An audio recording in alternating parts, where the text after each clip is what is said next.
President William Ruto stood before the crowd with a face that showed both pain and determination. His eyes were sharp, his tone steady, and his heart heavy with anger over what was happening in Nigeria. It was not the first time he had spoken about freedom in Africa, but this time, his message was different. It was stronger, deeper, and aimed directly at one man, President Bola Ahmed Tinubu of Nigeria. He began by saying that Africa has kept quiet for too long. For years, people have watched their brothers and sisters suffer in silence while leaders act without mercy. He said that silence has become a disease that has allowed injustice to grow across the continent. Now, he said, that silence must end.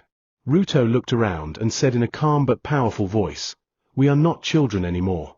We are not a continent that should remain quiet while our people are suffering." The case of Nnamdi Kanu has gone beyond Nigeria. It has become an African issue.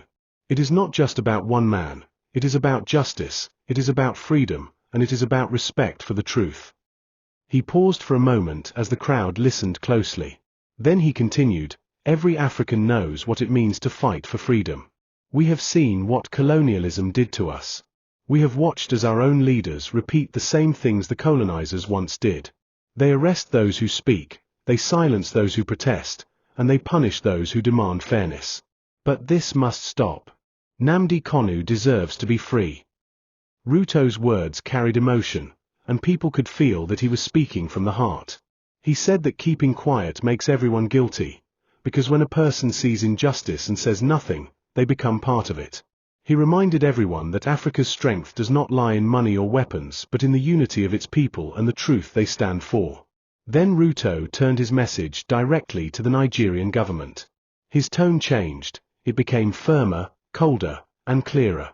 "President Tinubu," he said, "you have a choice to make.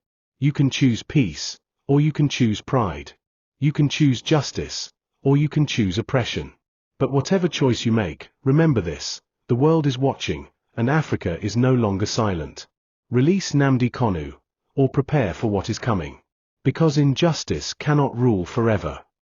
The crowd shouted in support. The sound of their voices rose high, echoing through the air. But Ruto did not stop there. He kept speaking with courage, his voice growing stronger with each word. "We are all Africans. Whether you are from Kenya, Nigeria, Ghana, or South Africa, we are one people. When one of us is in chains, none of us is free. When one African is treated unfairly, it weakens the whole continent. That is why we must speak with one voice today, the voice of freedom."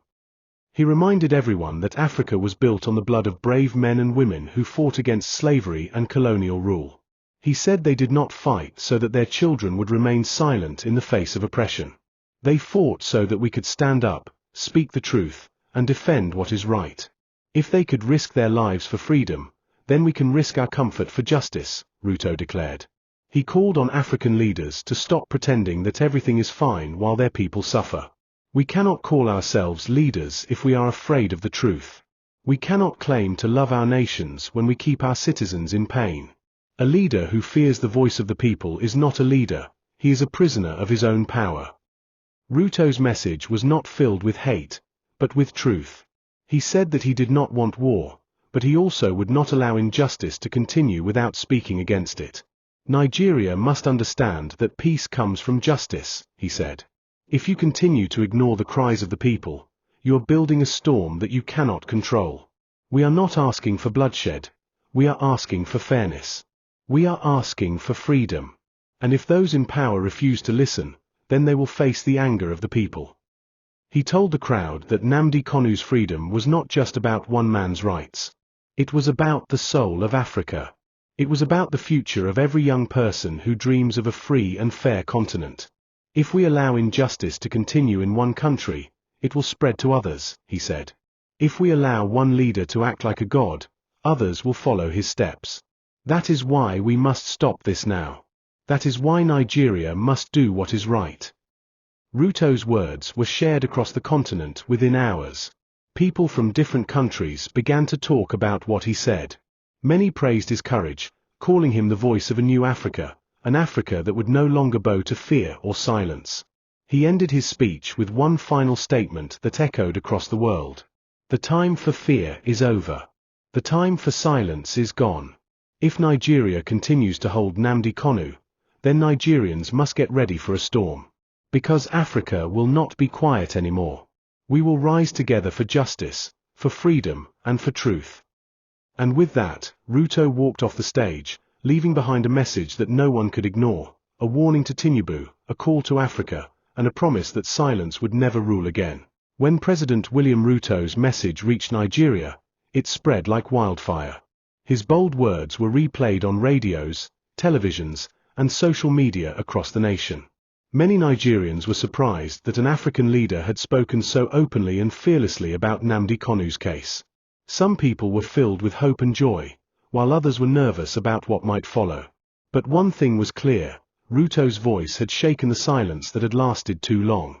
In homes, streets, and markets, people discussed his speech. Some said Ruto was brave, others said he was only saying what everyone was afraid to say. For the first time in a long while, Nigerians felt that someone outside their country truly cared about what was happening to them. People said things like, "At last, someone has spoken for us. Someone has said what our own leaders refused to say." Ruto's statement reached even the offices of Nigerian politicians. Some tried to ignore it, pretending it was just empty talk. But deep down, they knew that his words had touched a nerve. The warning he gave to President Tinubu was strong, and it could not be brushed aside. It carried the weight of truth, and the world was listening. In another public address days later, Ruto made his message even clearer. He said, "I want to speak to my brother Tinubu, the President of Nigeria. This is not about politics or power. It is about humanity. It is about justice. It is about freedom. Nnamdi Kanu must be released. You cannot claim to lead a nation and still hold a man who spoke his mind as if he is a criminal. Leadership is not about fear, it is about fairness." His words echoed across Africa. Many leaders kept quiet, but the people were talking. They agreed that what Ruto said was true. The imprisonment of Nnamdi Kanu had become more than a political issue. It was now a test of how far Africa could go to defend its own people. Ruto continued, saying, "Peace cannot grow where injustice lives. You cannot silence a nation by jailing one man. You can lock up a body, but you cannot lock up a voice. Nnamdi Kanu's voice has already traveled far beyond your walls. The world has heard it, and Africa is now awake." These words created a wave of reactions in Nigeria. Young people, especially those who had long felt ignored, began to speak louder on social media. They shared Ruto's video and praised his courage.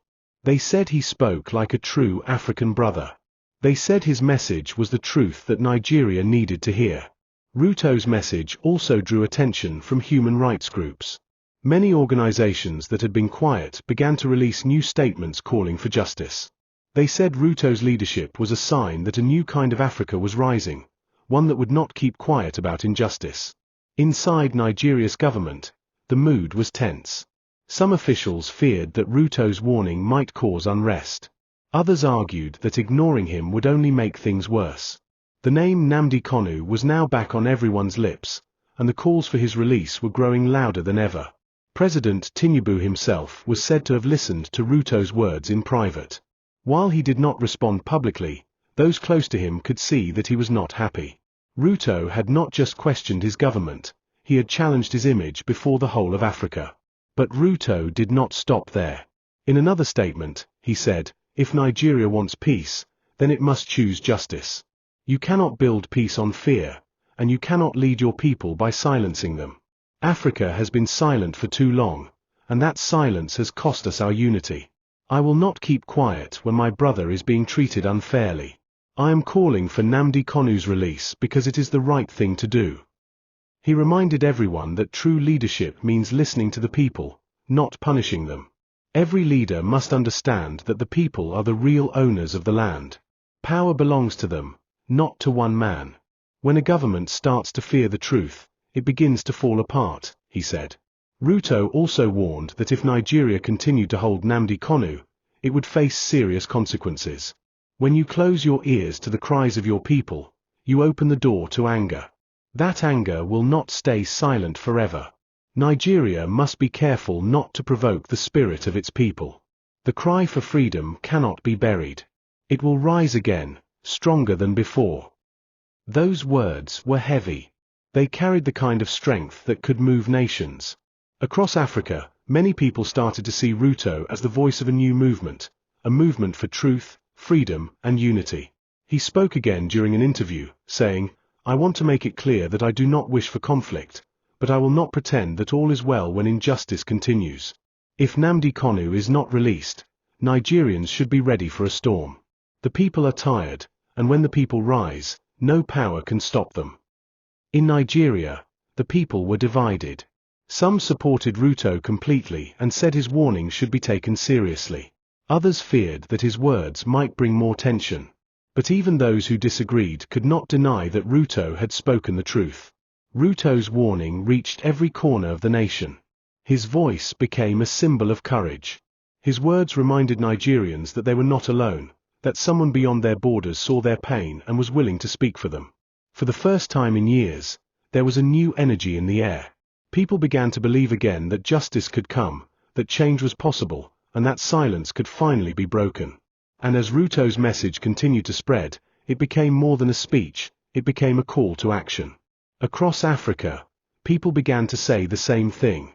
Free Nnamdi Kanu, or Nigeria must face the voice of Africa. Not long after President William Ruto's bold warning to Nigeria, his message began to echo across the African continent. Leaders, activists, and ordinary citizens started to discuss his courage and his call for justice. Many people agreed that Ruto had spoken the truth. Africa had been quiet for too long while injustice continued to spread.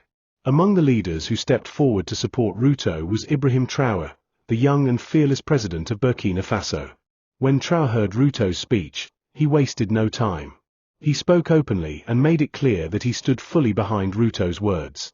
He said, "President Ruto spoke the truth that many have been afraid to say. We cannot keep quiet anymore. We cannot watch as our brothers are punished for speaking about freedom. If we stay silent today, then tomorrow, the same injustice will reach our doors." His voice carried the same energy that had made him a symbol of hope among young Africans. He said that the time for silence was over, and that Africa had to choose between fear and freedom. "Those who fear the truth are the enemies of progress," he said. "Those who use power to silence others are not leaders, they are oppressors." Nnamdi Kanu has been in prison for too long, and his only crime is demanding justice. That is not a crime, that is courage. The two presidents, Ruto and Traoré, soon came together to send a united message. They both agreed that Africa cannot move forward if its people are treated as enemies by their own governments. During their joint address, Ruto said, "Africa must speak as one. The days of keeping quiet when our brothers suffer are over. We must show the world that Africa is not afraid to defend its own." Traoré nodded and added, "Yes, we will stand with truth, even if it makes others uncomfortable. We will not allow any government to treat its citizens like prisoners for speaking out. We will not allow anyone to destroy the dream of a free Africa." Their message quickly became a movement. Across social media and public gatherings, people began to use the phrase "Africa will not be silent." From Kenya to Burkina Faso, from Ghana to South Africa, young Africans repeated the words of Ruto and Traoré. It felt like the beginning of something new, a fresh wave of courage sweeping through the continent. Traoré continued to speak boldly in his own country. In one speech, he said, "If we claim to be free nations, then we must act like it. You cannot call yourself independent when your people still live in fear. You cannot call yourself a leader when your people are in chains. Nigeria must free Nnamdi Kanu. That is not a request, it is a demand from the conscience of Africa." He spoke directly to African leaders who preferred to remain silent. "Silence helps the oppressor, not the oppressed," he said firmly. "Those who think they can hide behind power will one day face the anger of the people. We are no longer in the days when Africa could be controlled through fear. The youth of Africa are awake, and their voices will not be silenced." His words inspired many young Africans who had lost faith in leadership. They began to see Ruto and Traoré as examples of what true African leaders should be: bold, honest, and unafraid to speak for justice. In many African countries, youth groups organized peaceful gatherings to support the call for Nnamdi Kanu's release. They carried signs that read, Freedom for one, freedom for all. Ruto and Traoré became symbols of unity. They did not speak only for Nnamdi Kanu, they spoke for every African who had ever been silenced, every activist who had ever been jailed, and every citizen who had ever been denied justice. Ruto said, "When one African is in chains, the whole of Africa is not free. We must stop thinking like separate nations and start acting like one people. That is how we win." Traoré agreed, saying, "The struggle for freedom is not a Nigerian issue, it is an African issue. If Nigeria chooses to ignore the cries of its people, then it is choosing to stand against the rest of Africa. And Africa will not accept that." The two presidents also warned that the longer Nigeria refused to act, the more pressure would build from the people. They said that peace without justice is only an illusion. "No nation can claim peace while holding innocent people captive," Ruto said. "True peace comes from doing what is right, not from using power to cover up injustice." Traoré added that the time had come for leaders to listen to the people instead of ignoring them. "You cannot lead people whose hearts are filled with anger and pain. You cannot build a future on the tears of your citizens. Release Nnamdi Kanu, and you will see peace return. But if you continue to hold him, then be ready to face the voice of Africa's anger." Their words spread far beyond Africa. International media began to cover their statements, describing them as the new voices of African freedom. Even people in the diaspora, Africans living abroad, joined the call, demanding justice and praising the courage of Ruto and Traoré. Back in Nigeria, more citizens began to speak out. Activists, students, and even religious leaders started calling for Nnamdi Kanu's release. The people were no longer afraid, because they felt that Africa was now standing with them. By the end of that month, Ruto and Traoré's message had become more than a warning.